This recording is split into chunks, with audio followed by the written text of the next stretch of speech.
We are very honored tonight, this afternoon, to have Philippe Karsenty with us, the whistleblower who famously shed light on the monstrous hoax perpetrated during the September 2000 Muhammad al Durah incident. Philippe is the vice mayor of Neuilly, that city, where former French President Nicolas Sarkozy was the mayor. But I'm sure you're far better. He is known for courageously standing up to France 2 TV channel when they reported untruthfully on the death of Muhammad al Durah, an Arab boy they claimed the Israeli army killed. The young cowering child became an icon, with stamps being issued in the Arab world showing his frightened face. That image helped to validate the bloody Second Intifada that led to the cold-blooded deaths of 1,000 Israelis. The staged scene in which the boy was killed was even evoked in the brutal deaths of innocent people. It was linked with the October 1000 lynching of 2 Israeli army reservists in Ramallah. It was also seen in the background when Daniel Pearl, a Jewish American journalist, was beheaded by al-Qaida in 2002. We were privileged to hold, Children of Jewish Holocaust Survivors was privileged to host Philippe on November 13th, 2010, and I am proud and thrilled that he's using that video in a lot of his messages that are going out all over. So it validates what we do, our videography. So Philippe is traveling around the country to expose the truth, and he will go into great detail with some wonderful video stuff to tell you what happened and what he's doing. I will have a handout for everybody that was written especially for us by Jerry Gordon of the New English Review. So I have that. I also have, because Philippe is attempting to raise funds for his defense fund, which he will explain, I have self-addressed but not stamped envelopes. So you can just put in a little check or a big check and put a stamp on it and mail it and support Philippe, because he's the only one doing this. It's with great honor that I introduce you. But we have to do a little, this thing here. Hello, everybody. I'm so thrilled to be here. You know, for me, LA, it's my city. I must tell you, it's really. I want to be one day deputy mayor of LA. What? Mayor?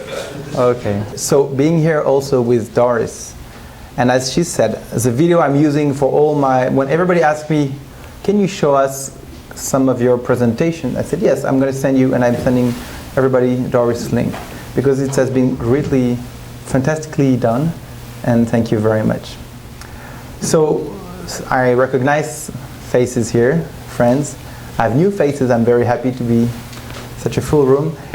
And I can tell you something, for the people, for the newcomers, it's going to be new, but for the people who already came, it's going to be new as well. Why? Because it's a completely different presentation. And if you remember before, I was mentioning the al Durah hoax or the al Durah investigation. Now it's winning the al Durah battle. I'll tell you why afterwards. So do all of you know this picture? Yeah. Okay. So let me remind you what is al Durah. So it's on September 30th, 2000, so it's almost 13 years ago. Almost 30 years ago. It was the beginning of the Second Intifada. It was the year before 9/11, so it's a long time ago, but it's still vivid. This picture is the end of the news report, which was filmed by Talal Abu Rahma. Talal Abu Rahma is an Arab cameraman working and living in Gaza. At that time, he was working for CNN and for France 2. He sent his material to both of the channels, but CNN rejected those pictures and said they don't look real.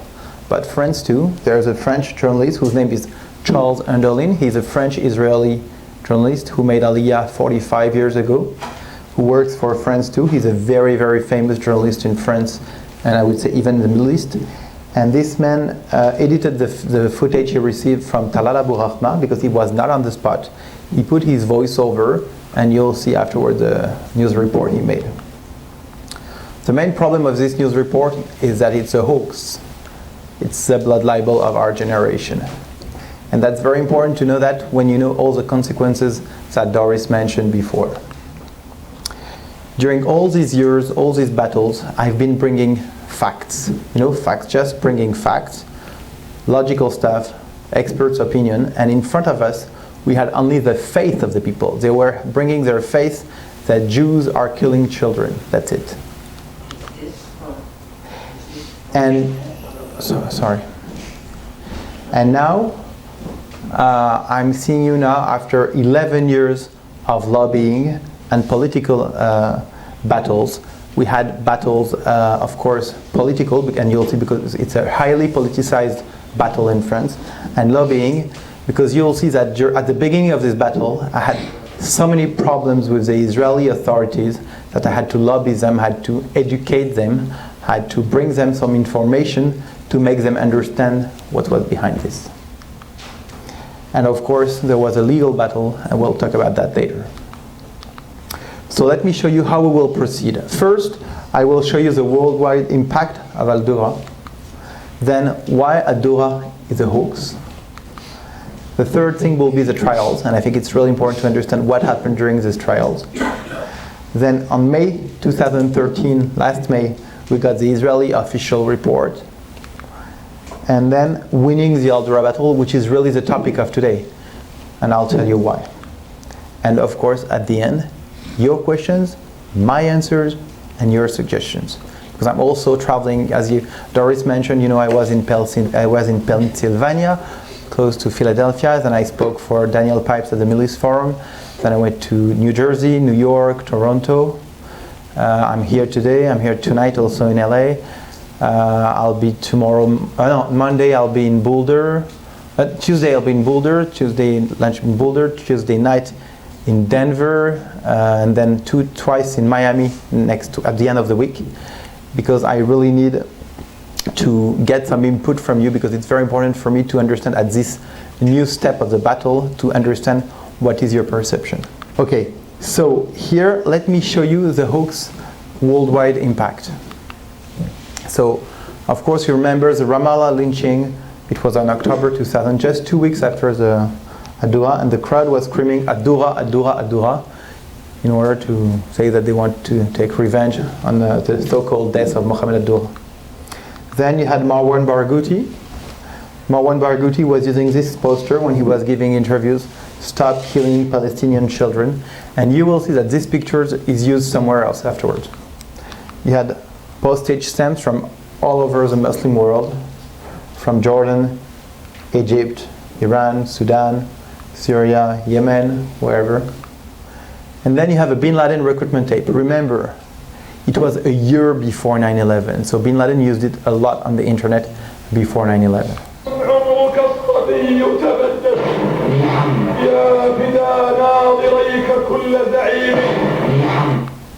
I don't want to brainwash you, so I stop it.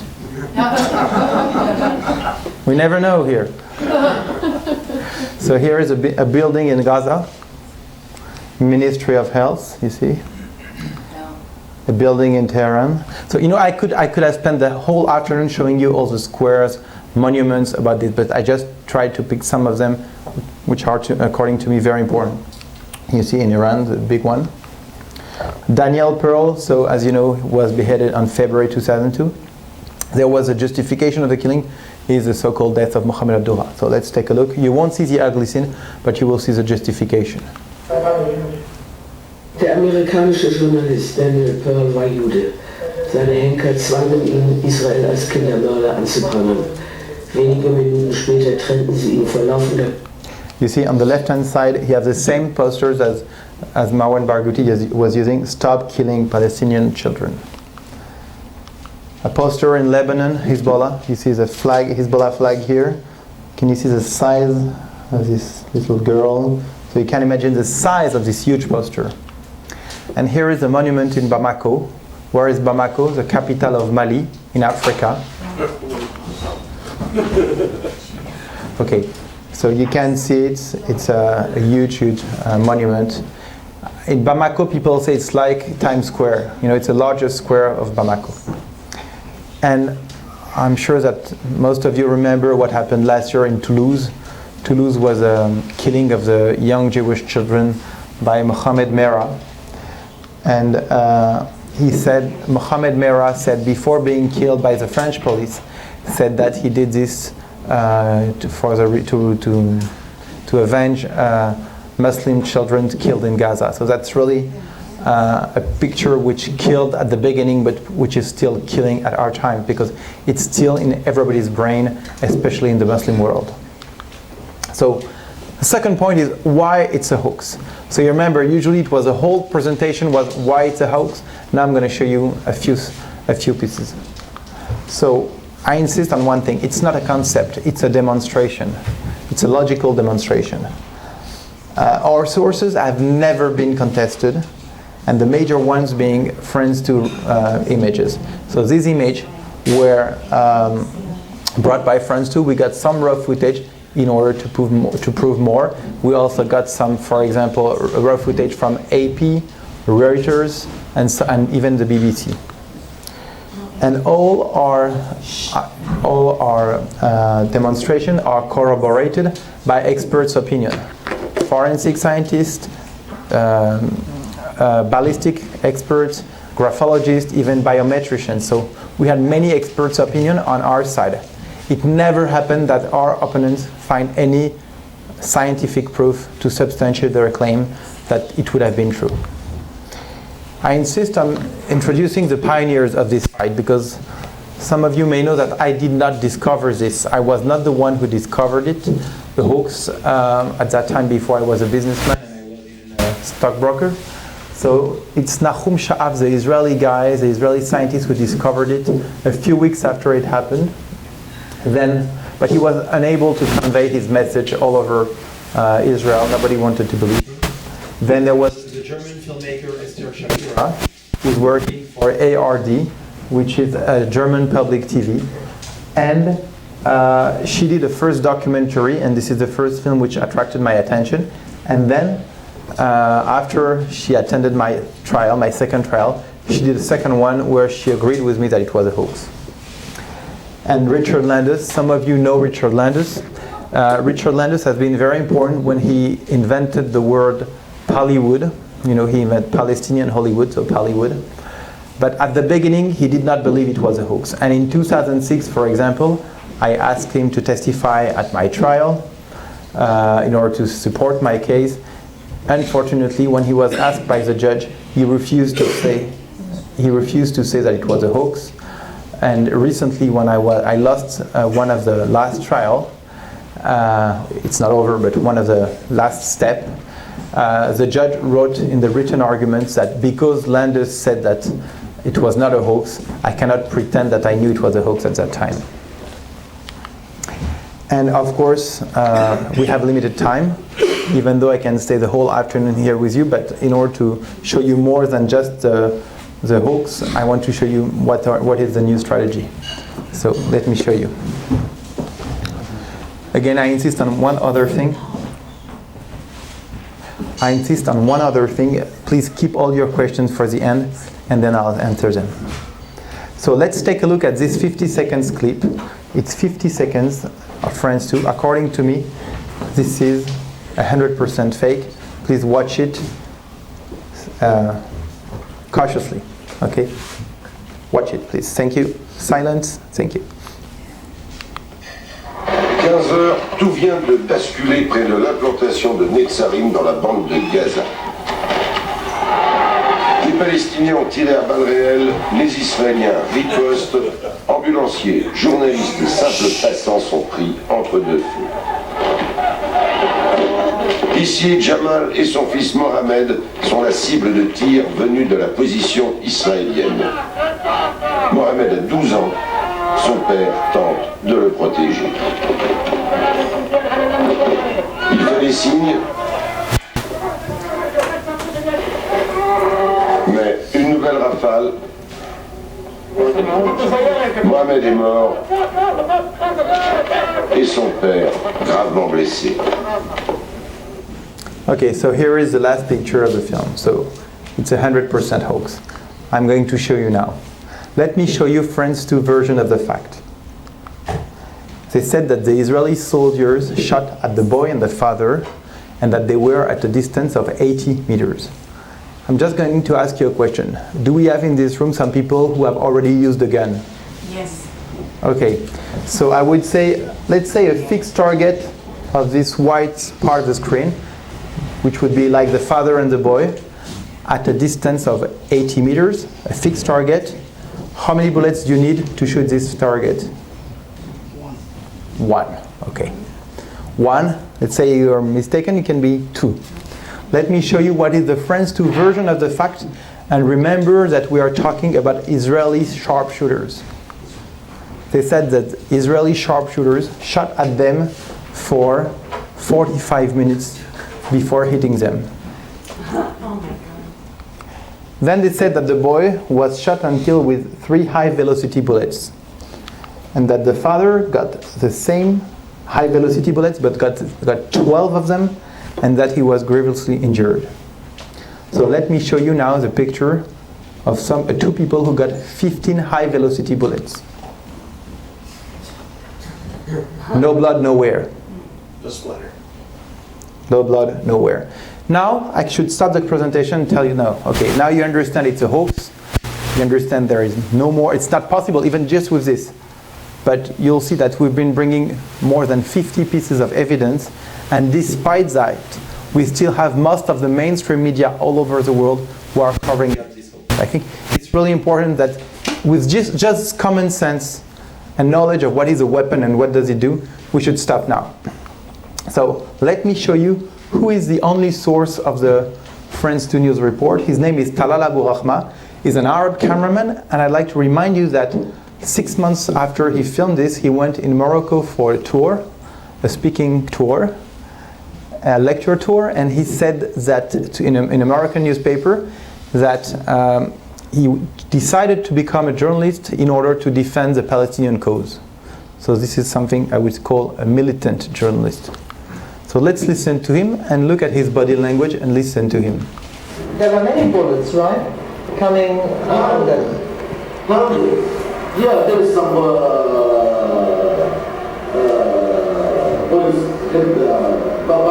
but that doesn't mean anything. Okay, look at the wall. There is a lot of bullets around the wall. You know, I counted 40. On the wall, only 40. Okay, so first we're talking about hundreds, then 40. Now let's listen to him again. Sorry. Evidence, the gun of the bullet, I filmed it, the gun of the bullet, we pick up the bullets from the wall. What bullet was it? What would you say? How long was it? I don't know. You interviewed one from the general, he could tell you. But the general claimed that no investigation took place. France no collected. So you're doing a better investigation job than the police? No, we have some secrets, you know, for ourselves. We cannot give anything, just everything. So here is the source of France 2. You can see this guy is really credible. You can rely on this guy. Hundreds. He says that he has secrets that he picked up the bullets. Of course, at the trial, you know, when we had the trial, I was debating in France 2. I said, look, can we see the bullets because you have the bullets? No, we don't have them, of course. So at the trial, France 2 brought also written testimonials. I'd like you to read some parts of these testimonials.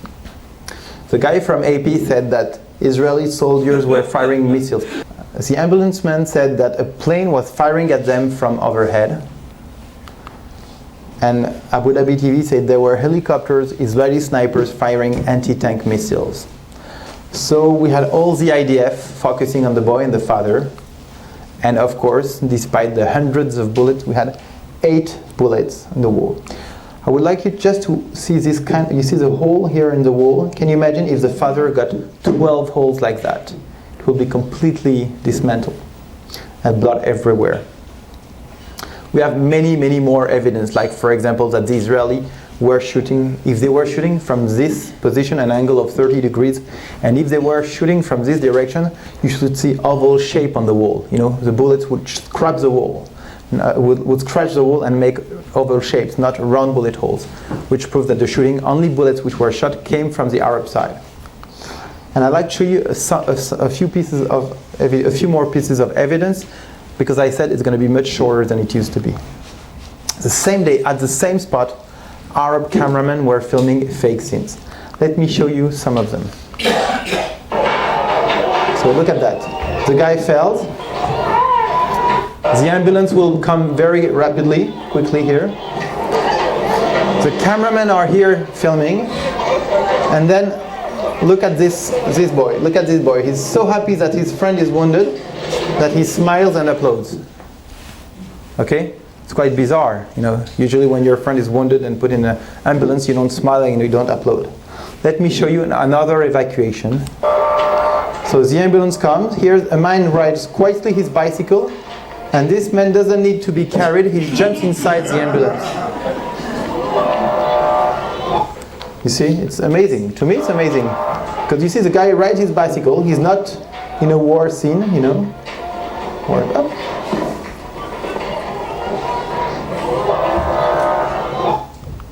And now let's take a look at this last one because it's quite funny. So now the guy is wounded, really. You see?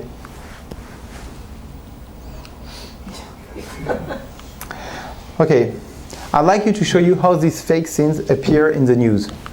Let's take a look at France 2 News. Look at that. You still hear Charles Underlin's voice. You see the... And you see. Let me show you to you again. You see a hole in the wall. People are running. Then they show you the barrel here. And then you see a man shooting inside the hole in the wall. It looks real. Nothing looks staged. Let me show you the raw footage we picked up. It's Reuters. So now we are filming inside the hole in the wall. It's a rehearsal of the scene. You see? When he was shooting at nothing. There was nothing to shoot at. So here the cameramen are filming. He goes out, and then you'll start to hear machine gun noise because they make lots of noise to make people believe. You see here, the director is telling them to move. Okay, move, move, move. And then you'll start to hear machine gun noise, and you'll start to see orange juice. It's time for orange juice. He's going to come back with his orange juice. You see? Can you hear the noise? Orange juice, but he's not the only one. Another one here. Orange juice. Now it's time for phone calls in the middle of the war zone. You see? You see? On the right-hand side, hello, mommy, I'll be back tomorrow. Another guy here. His photograph is not yet phoning, making a phone call, but on the left-hand side, you'll see someone dialing. This man is ready to go and shoot inside the hole in the wall. He takes his cell phone. This one here is on the phone too, here. Hello? Yeah. Now he's dialing. And here the man runs inside the hole. This one is on the phone yet. He goes in. Okay. You see this man? Everybody's quiet on the phone here. On the phone. Hello? Can you see here? But on France too, this is here. Here is what it looks like. It's very important to understand that you're seeing fake scenes most of the time when you're seeing what's going on from Israel and what's outside. So I'd like to show you what happened after to the boy, because a dead boy, according to most of the doctors, don't move. Okay? Let's take a look at the 10 following seconds. It's after the boy, so-called, died. And it's in the raw footage of France too. So let's take a look at his elbow here. And then his foot, and then the face of the father.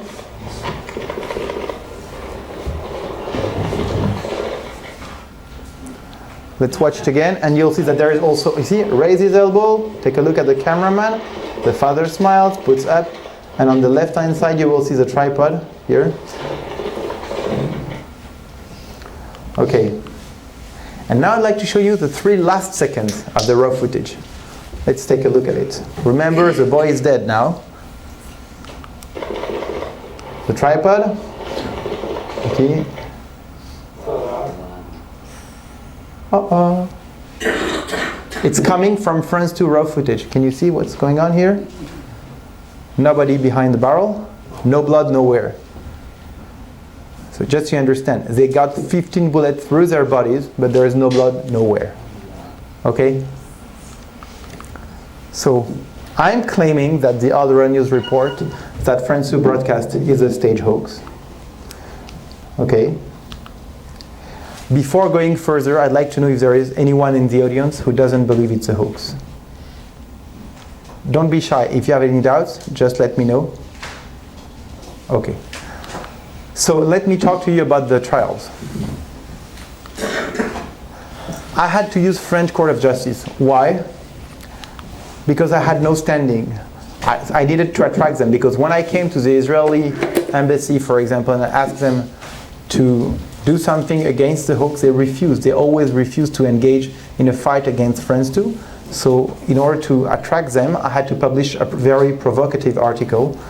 And in this article, which is still online, you can see that line 5, it's written, if you want to sue me, France 2, here is the exact address of my company, please sue me. And thank God they sued me.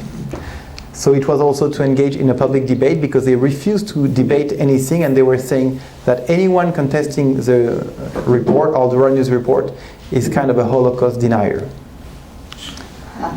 Then it was also very helpful, because it helped us to force them to present all their pieces of evidence, and namely the raw footage. Let me talk to you about the raw footage. For 7 years, France 2 claimed that they got 27 minutes of raw footage proving that it was a real document, that they had, the cameraman filmed 27 minutes of the raw footage. So we were asking for them, went to all the Court of Justice, and finally at the Court of Appeals, the judge understood that there was something wrong, because if you have in your pocket something which proves that you're right, you should bring it to the court. So the judge interrupted the trial and said, please bring the raw footage. 2 months later, instead of bringing 27, they deleted 9 minutes, so they tampered with the evidence, and they brought only 18 minutes to the court.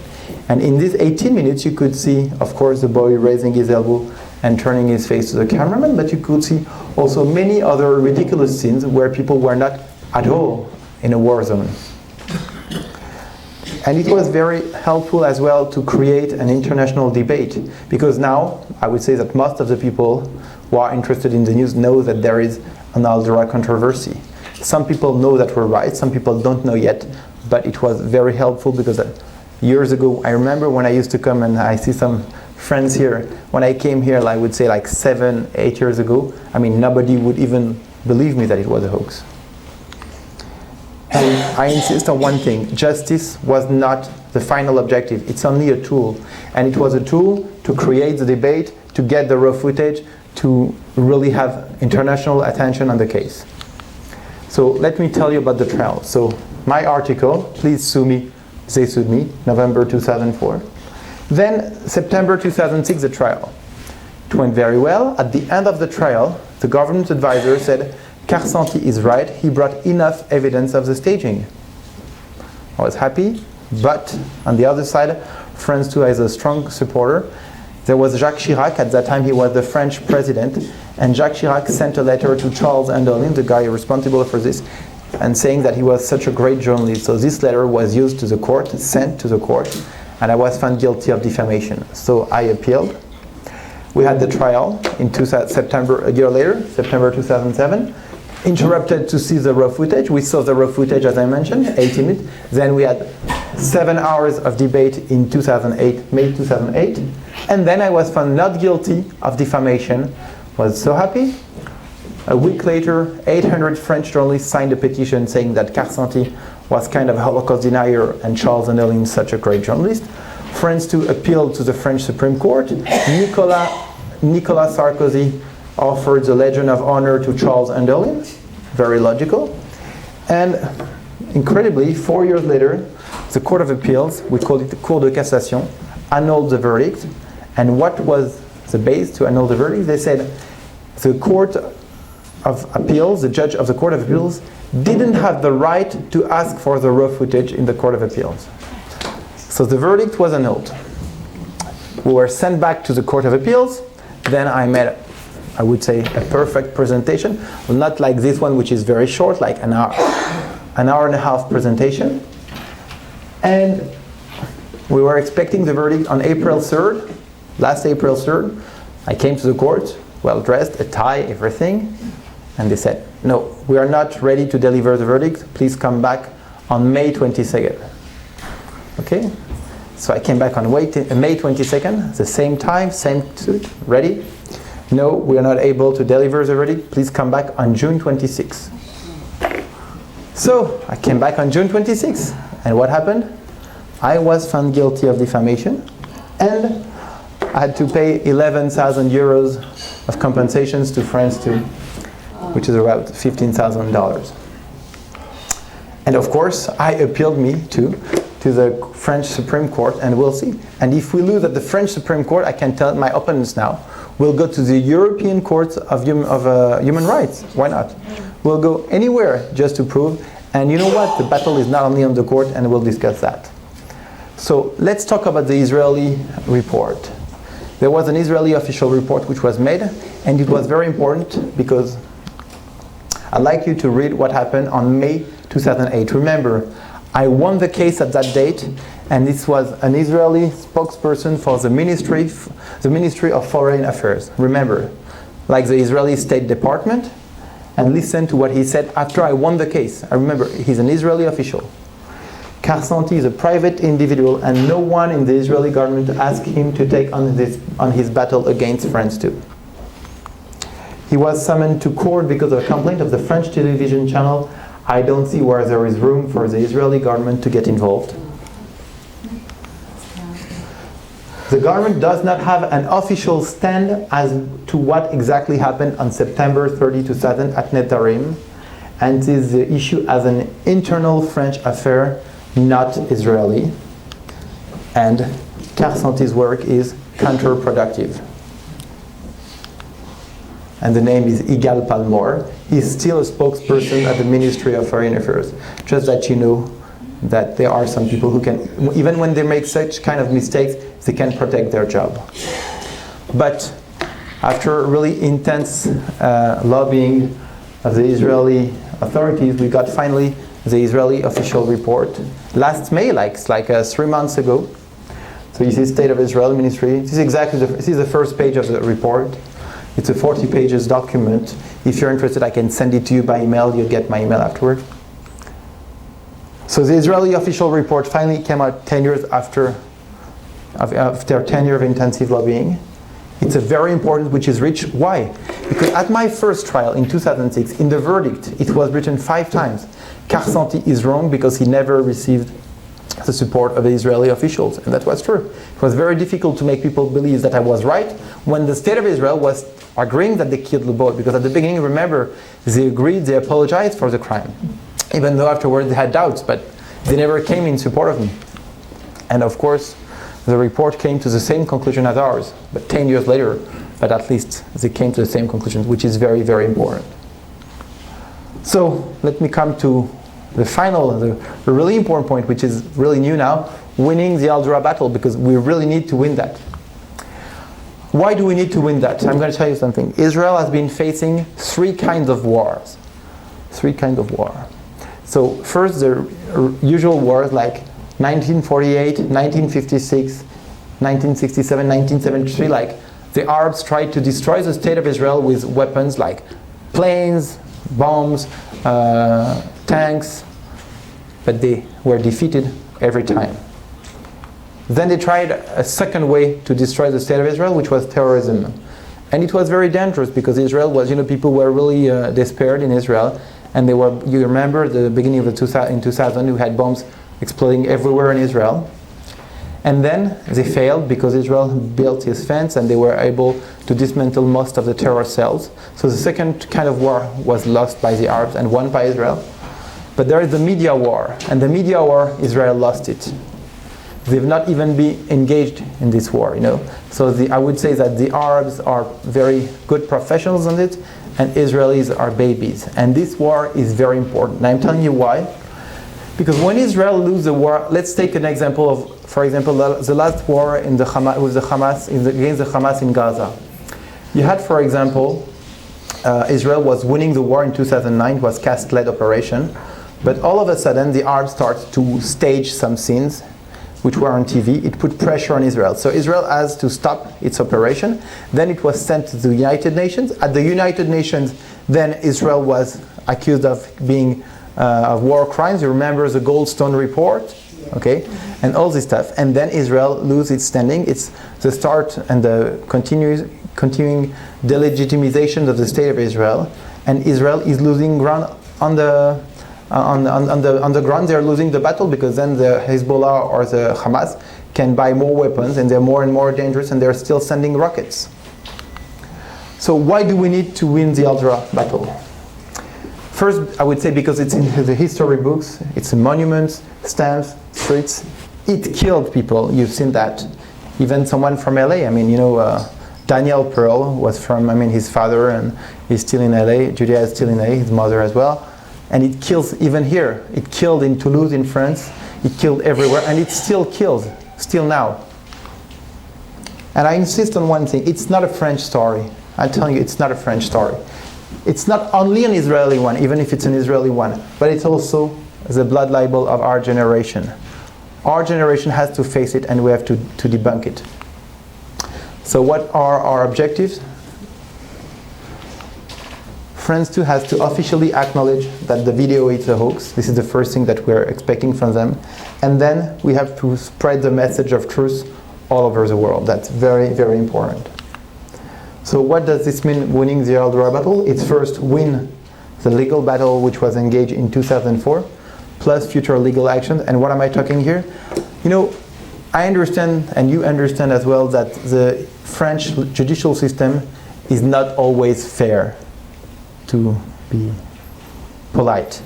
So maybe sometime we should think about engaging this debate in other courts of justice, and we're thinking and we're working with lawyers in order to maybe sue them here in America or in other countries in order to put pressure on them, because the pressure is on the people who are defending themselves and the people who have the truth. The liars don't have to defend themselves.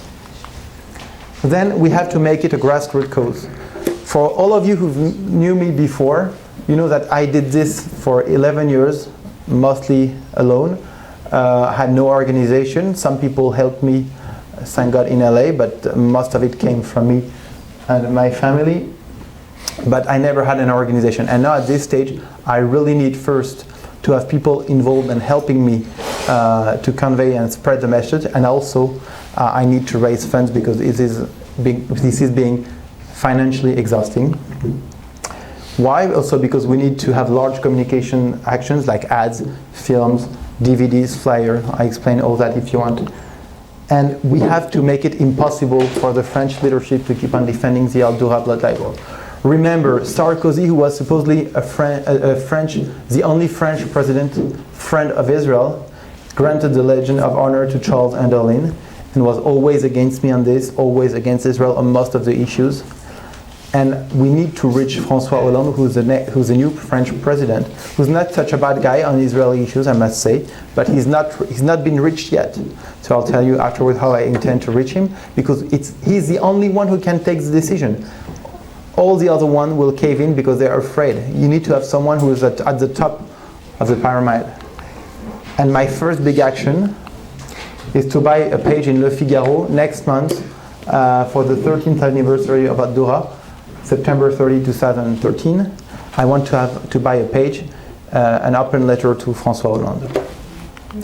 So my conclusion will be, please join me. I need your suggestions, your ideas, and your introductions.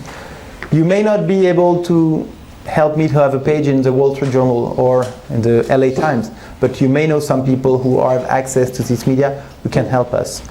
You may not be a lawyer, but you may know some lawyers who are interested in fighting this and helping to win this battle.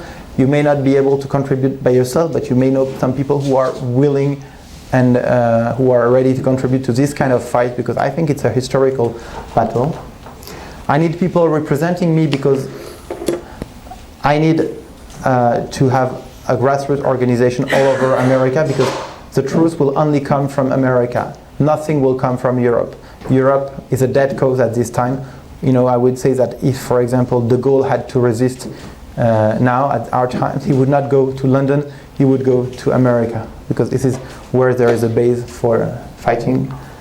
I need really your support. I need you to help me to, if you can't contribute, or if you can, of course, thank you. If you can't, please find someone, some people. We need to evangelize, and if you're interested, if you think that some people that you know could be interested in hearing this message, I'm speaking tonight in LA at 8 p.m. in Century City. Come to me, I'll give you all the details. And my next steps will be LA, of course, tonight, Boulder on Tuesday lunchtime, Denver on Tuesday evening, and Miami twice on Friday afternoon and on Sunday evening. And I'll be back in November in the States for a very long tour. So if you're interested, for example, in organizing a meeting, either, let's say, with some journalist, or in School of Journalism, or in universities, I'm ready to come and evangelize to the young people. And if you want to organize a meeting, an event with a fundraising event, or an event like that of people I could show my presentation, I'd be very happy to come. So please join me, and if you have any suggestions, ideas, questions, or whatever, you can join me here by email. If you want to be put also in my mailing list, I have a friends mailing list. You send me an email, I'll put there. And you can also follow me on Facebook. And thank you very much.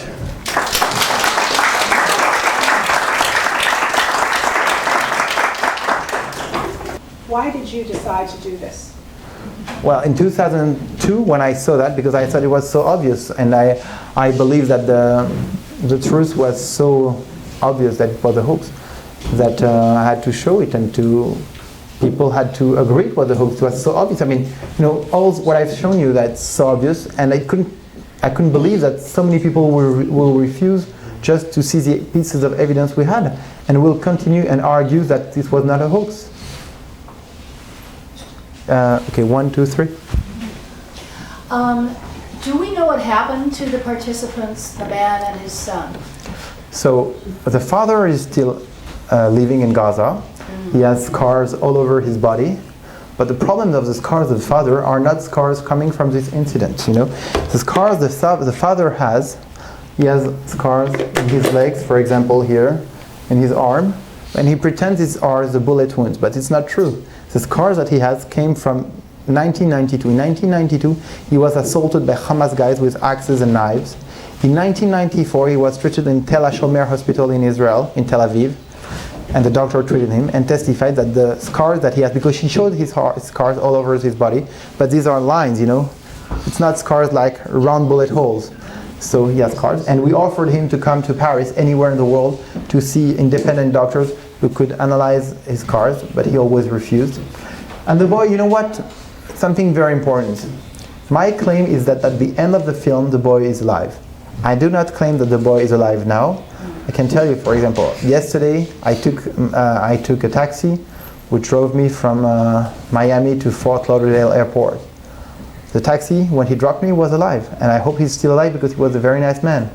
But I can't tell you that he's alive. I can't prove anything, you know. So we can prove that at the end of the film he's alive. Bottom line. Do we know whether he is in fact the adult's son? We don't know, and we don't care. Yeah. We don't care. The only thing that we care is that we made face comparisons. Sorry. Face comparison, we compared the face of the boy in the film and the face, because I must tell you something. France too brought a picture of the autopsy of the kid and even the funerals. But that's true. A boy died this day. He died and he arrived at the hospital at 10 a.m. in the morning, and the start of the shooting started at 3 p.m. So he cannot be dead at 10 a.m., alive at 3 p.m., then dead again at 3:45. Okay, you can say it happened once in the Holy Land 2,000 years ago. But the resurrection of Muhammad would be very interesting. And the story is that the picture of the boy at the morgue and the picture of the boy at the funerals, same picture. But these two pictures are different from the face of the boy who's filmed by France 2. So we know that the boy of France 2 is not the boy of the morgue and not the boy of the funerals. Okay, we had face comparison with biometricians. Thank you, yeah. It seems to me before that, first of all, I think if you knew then that it was going to be 11 years later, you're still going to be fighting this battle. You know, I don't know if you would have done it, but I appreciate that you did. It seemed to me that at some point I saw video of the boy getting up and walking away. Was there never video of that? No. Is that a hoax? I would say either it's a hoax or either it's a psychological reconstruction. And I can tell you. You've seen the picture. I'm telling you, it worked with so many people, so I start to understand it. Lots of people have seen the boy raising his elbow, and you have also seen the picture of the barrel empty. So in your brain, like as in many, many other brains, there was kind of a reconstruction of the scene, and your brain reconstruct and imagine the boy and the father leaving the place. But I've never seen that, and I'm sure that if it had existed, I would have got it. Yes, Diane? I thought I read that there had been requests to take the body of the boy from the grave where he is supposedly lying. And has that been pursued? I thought the family had said no. Is there any rule in Islam that says that you can't? Because I know with Arafat they did, right? Okay. That's an interesting question, but that's a question which doesn't make sense in our case, and I'm telling you why.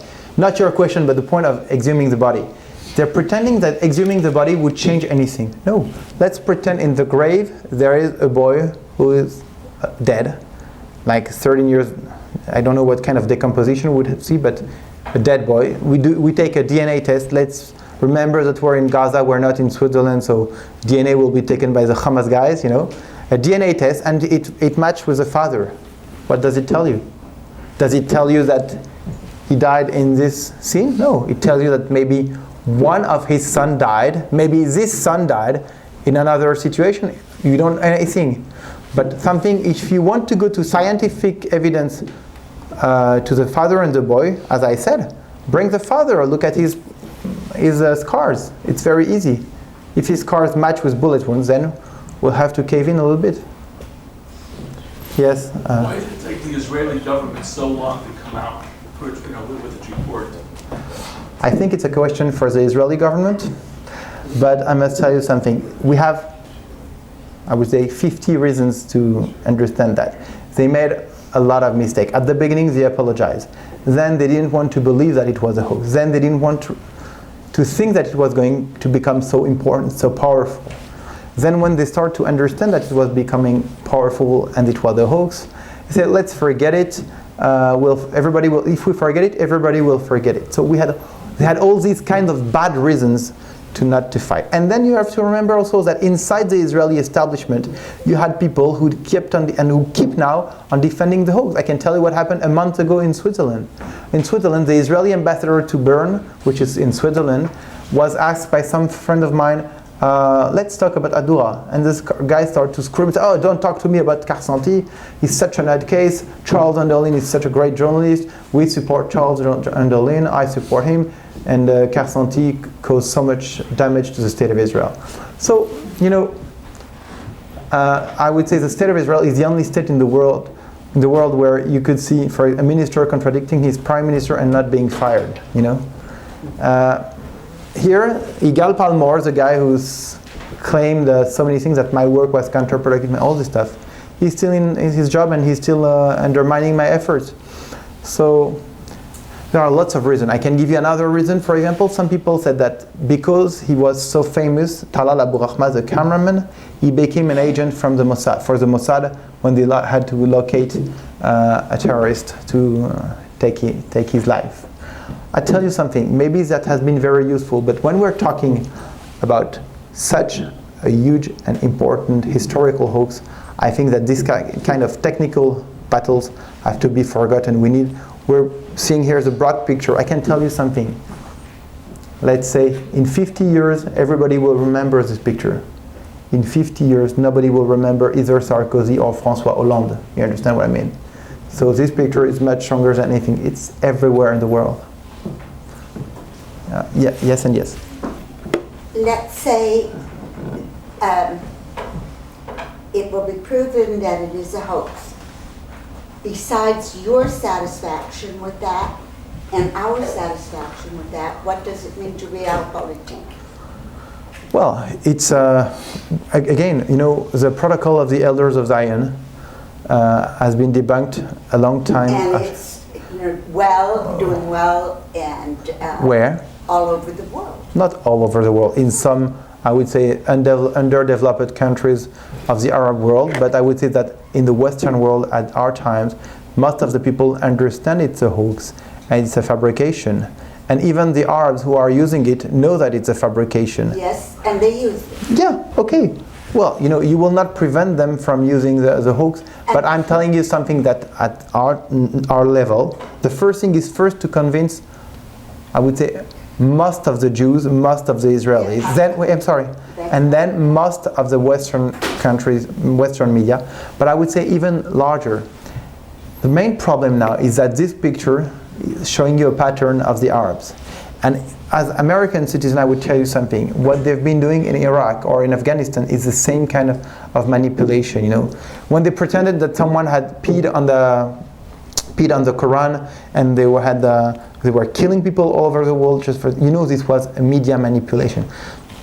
I don't want to go into Benghazi what happened, but it's another manipulation with the complicity sometimes of some Western either powers or Western media. So it's important. We're fighting for the truth. And if we don't get the truth out of this, I'm telling you something, we are in a very dangerous world. And we are already. We are. Yeah.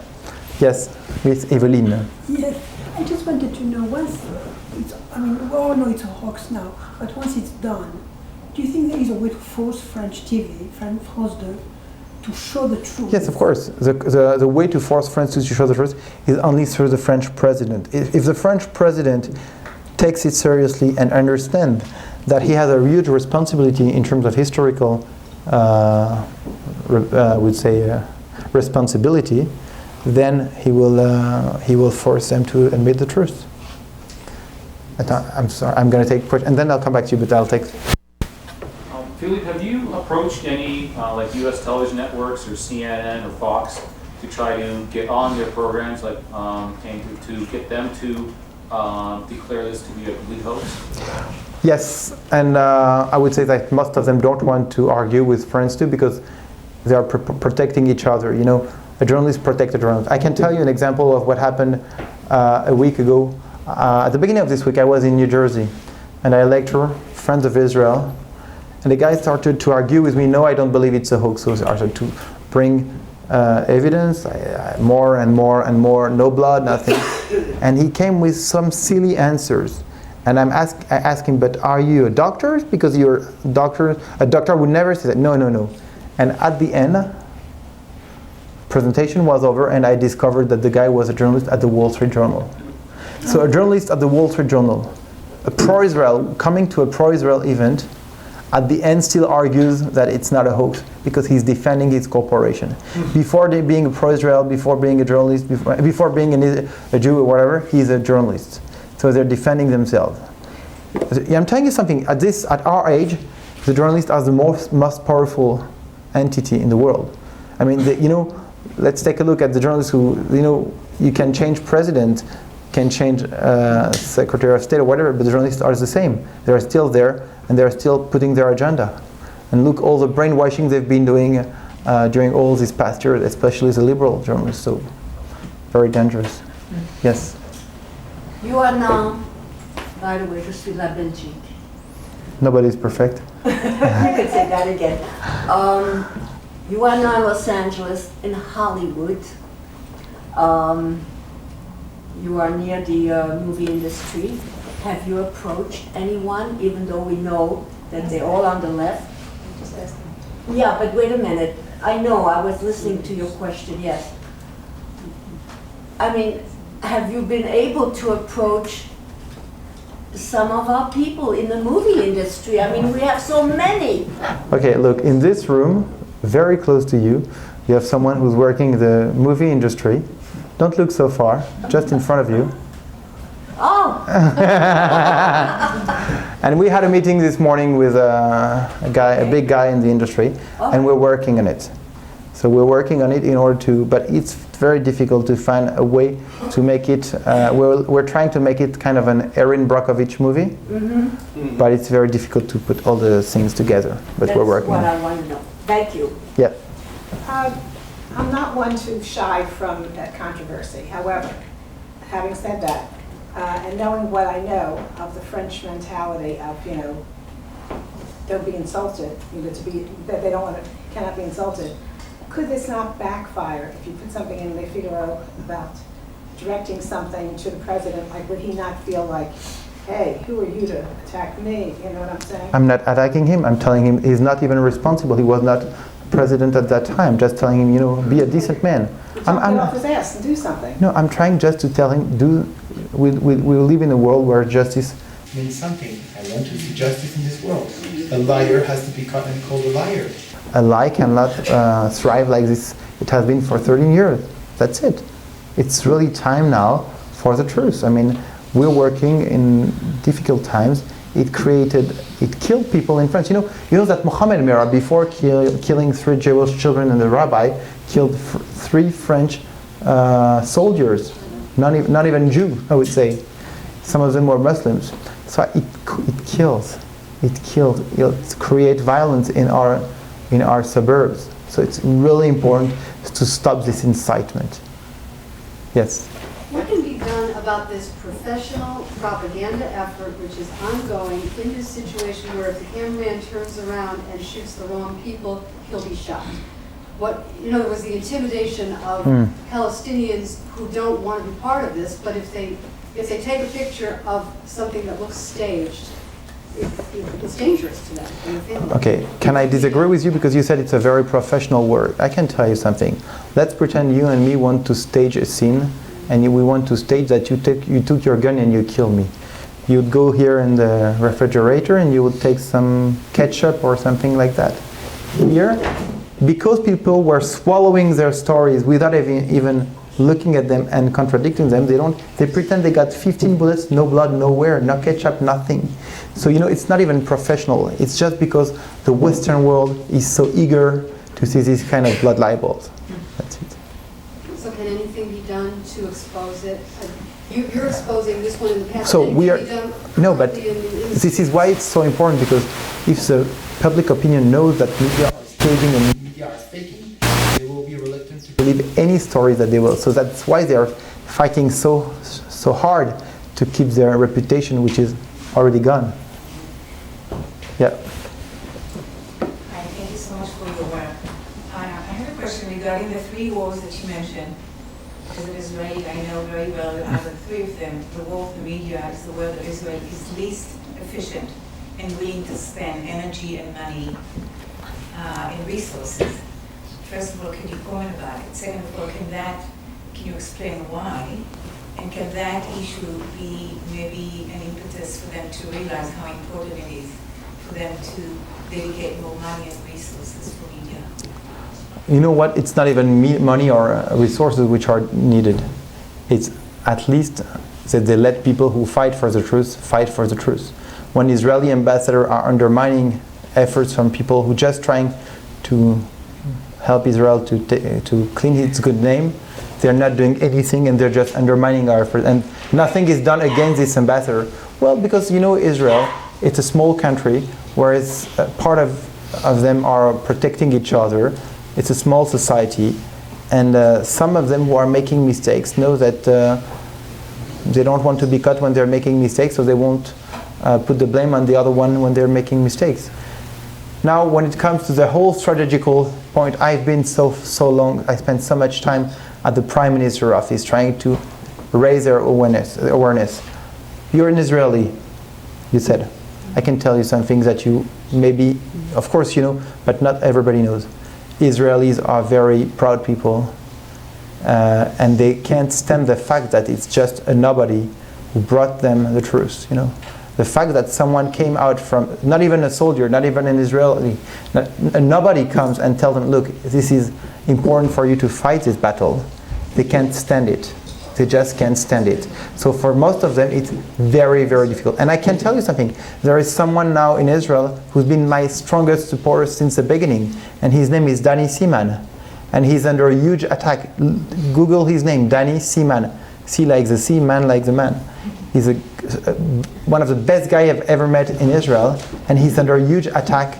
He's been suspended, and you can read how Haaretz tried to destroy him. And the guy in Haaretz who's destroying him is the same guy who's been destroying me for years.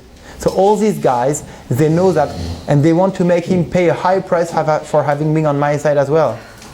That's it. That's very problematic. You know, we love Israel, but we know that inside the state of Israel, there are some people who are working for the enemies.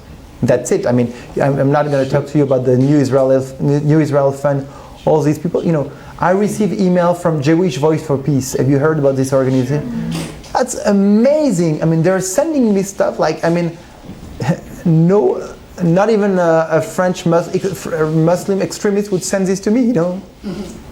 They're otherwise known as Jews for Jihad. Yes, these are Jews for Jihad. That's a good one. Just a quick question. Are you familiar with Pamela Geller? She works Yes. with Robert Spencer, and he's Yeah. a lawyer. Can he be of help to you? Maybe, but I guess that he must be very busy. I know Pamela. Yeah, he's very busy. You know, the problem in this, you know, we're such a small group of people fighting for our kind of battles, that the main problem is that we have so few resources, you know. As I say, you know, I've been fighting this for all these years, mostly by myself, and you know, now I'm becoming almost financially exhausted. That at this time, you know, I need to focus on this, and if you come to me and say, look, there is another hoax or another thing, I will not be able to dedicate any energy, and that's the main problem that we're facing, and that the other one are facing as well. Are you acquainted with Yoram Ettinger? Who? Yoram Ettinger was a consul for a short time in Los Angeles. I believe he's in New York today. And I know he has been attempting to do some of the kinds of things that you're attempting to do with this. I can probably get you a contact I don't know the guy. information. Don't know the guy, but I can tell you that some Israeli diplomats have been very helpful. Some of them have been really not helpful. Yes. Over 10 years ago, on KCET, which is the local educational channel, after an incident that took place involving something in either Gaza or Judea and Samaria, the local assistant director of the station, I forgot her name, said, and next we'll show you something new. And she introduced a friend who was an award-winning photographer, journalist from South Africa who had covered apartheid, etc. And she featured film of his showing presumably Palestinian fighters who were wounded by Israelis, wrapped in a Palestinian flag on a stretcher being carried to an ambulance. And I copied it. I videotaped this. I sent the tape to the Israel local consulate. I not only didn't get any response from them, but when I called and I wrote them as well, no response whatsoever. It's a never-ending problem. It depends on who's in what position and what they're... Yeah, well, you know, when I met Tzipi Livni in 2009, when she was in the middle of a casted operation, I asked her, but why don't you take advantage, you know, at that time I won the case, and when everything was on our side, and I said, why don't you take advantage of this battle in the media, because now they're causing trouble. He said, we don't care about the battle in the media. You know, when you get at the highest level someone who's so dumb, I mean, what can you do? But I'm serious. I mean, you're facing some, I mean, you know, I'm a French elected official, so I can tell you, sometimes you meet French ministers, French members of the parliament, they're so silly that you won't even take them as an assistant, you know? I'm very serious. We have them here. Yeah, you even got them at the highest level. Yeah. I understand that there are certain members of the Israeli government, the journalists or whatever, who don't want to admit they made a mistake in taking it out of believing this. What I don't understand, and what I didn't know until today, is that this has become such an iconic image all over huge buildings, huge billboards, postage stamps. It's everywhere. That's what I understand, that Israel will not take this on to destroy those images and the veracity of those images. Destroy them as a complete So what is your hoax. question? My question is, why is the Israeli government, irrespective of you and journalists and everyone else, why wouldn't Israel realize how damaging this has been with al-Qaida and recruiting and everything else when it's all over the Arab world? Okay, so if you are watching this on the internet, please go back 20 minutes and back on the tape, and I told you. I gave so many reasons why they're not doing it. I mean, it's a huge mistake. They just don't understand. Ask Steve Pilivni why she doesn't care about the media. Ask Bibi Netanyahu why she doesn't handle this so properly. Ask all these guys. Ask Ariel Sharon why he was not doing anything. I mean, we've been trying everything with Ariel Sharon. We got to nowhere. We've been trying with all of them. And what did they say? They just don't understand.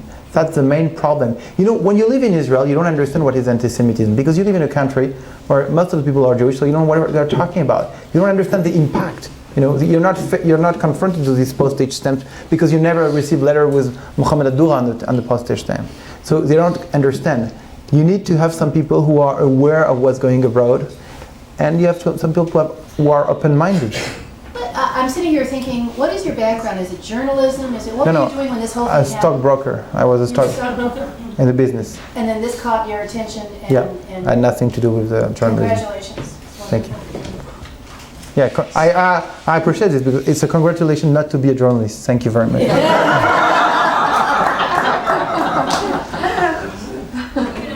when you're talking about blood libels, in the Middle Ages, there were blood libels, and if you could prove that this particular Christian child wasn't killed by Jews for his blood, there'd be another Christian child who would die elsewhere, and they would immediately accuse the Jews. And I'm asking, what is to stop the next one?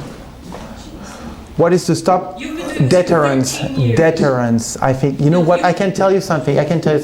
Most of the French media, when they are getting something which is seems funny, I know from some people working in the French media, they say, oh, wait. We're not going to air this. We don't need another Karsenty on our back. So they need to understand that someone is watching them, you know. And you know, remember, in 2000, there was no YouTube. Nobody was able to watch again what was on TV, you know. Now you can watch again. Everything that you've seen on TV, you can see it again and again and again. At that time, they were not able. So now, I would say that there are millions of Karsenty watching the TV and looking for their mistakes.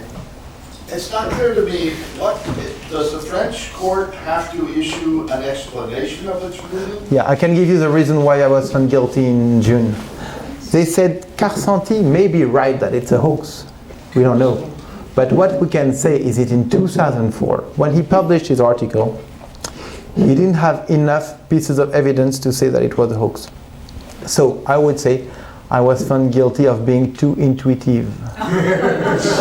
Because they say, you said that it's a hoax, but at that time you had nothing to prove. No, okay, you have it. You understand what I mean? So it's a fraud. This verdict is a fraud. We're going to have it translated into English. You're going to laugh a lot.